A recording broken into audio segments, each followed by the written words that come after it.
Hey everyone, welcome back to the channel. Today, we're diving into the trial of the Hordes build that's been making waves. If you're looking to dominate the battlefield with devastating damage and insane healing, stick around because this build is for you. Before we dive deep into the build, let's first understand the victory conditions in the Trial of the Hordes event mode. Win by being the last adventurer standing. From this, we can infer that our build needs to have good survivability.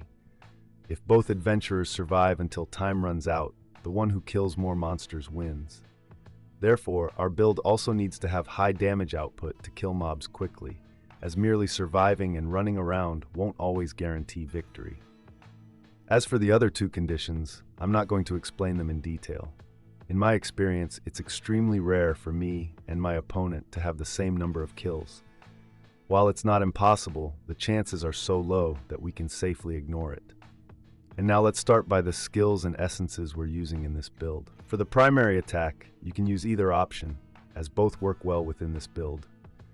I prefer Shadow's Edge for the added range, but Ravage is also highly effective. If you are using Shadow's Edge, we need 3 essences, 1 for the main hand and 2 for the offhands.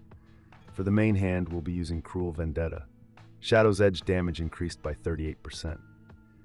First offhand we're using is called Mooncall.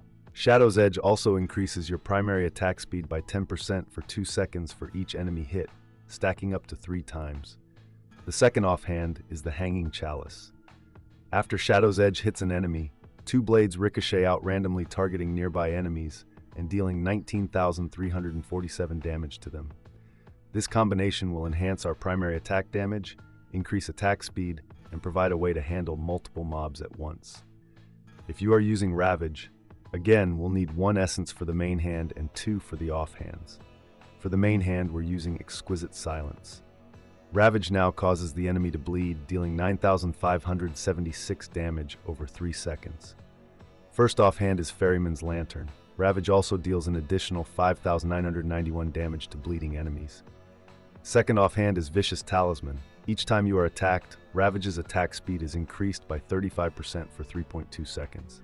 As we will be using endless bats in this build, which I'll explain shortly, the self-damaging nature of the bats ensures that Vicious Talisman is active all the time, granting us a permanent 35% attack speed increase. Our first skill is Siphon Blood. This skill will give us another form of AoE damage and healing. We're using 2 essences for this skill. First essence is, as you probably guessed it, is the Horns of the Hexed.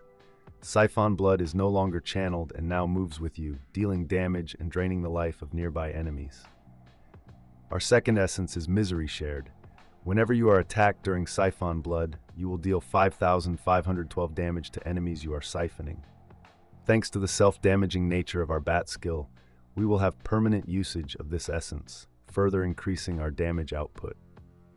Our second skill is Transfusion. We don't use any essence with this one.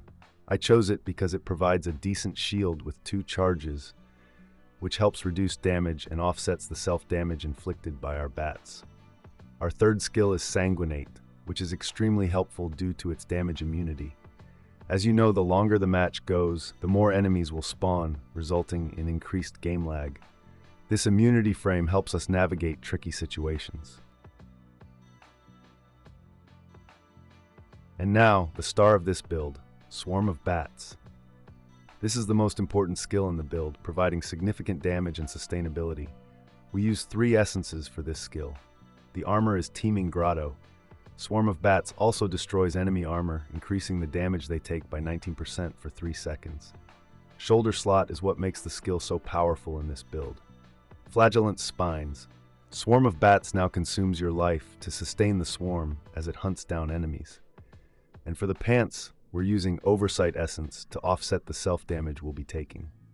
Swarm of Bats now also heals you for the 21% of the damage it deals.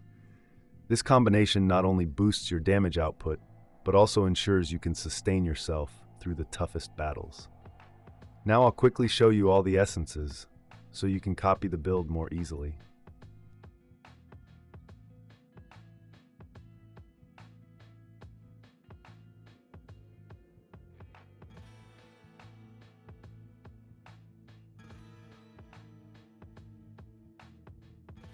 For set items, 2 Vithus is essential for increased siphon blood duration.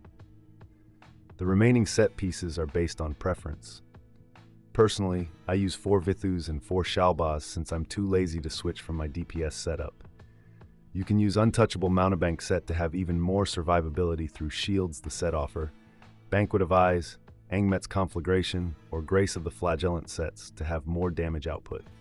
For the Paragon options, I'm using the highly effective Survivor Paragon tree. As for the nodes, start by selecting Indestructible. It's very overpowered during the high-intense mob spawns, giving us a second life. Unyielding offers damage reduction while we're on low HP. Escape Artist is also really nice, increasing our movement speed during the heated situations. Precognition reduces the cooldown of Escape Artist from 60 seconds to 45 seconds. For the last node, I chose Regeneration, adding a little bit more HP to the immense regeneration we have in this build. During gameplay, stay close to the center. This build offers incredible amounts of healing and damage due to the bats moving independently. By positioning yourself in the center, you maximize the bats' range, allowing them to reach and damage most enemies. If the opponent doesn't die early due to skill issues, you can win prolonged games by killing more mobs than your opponent.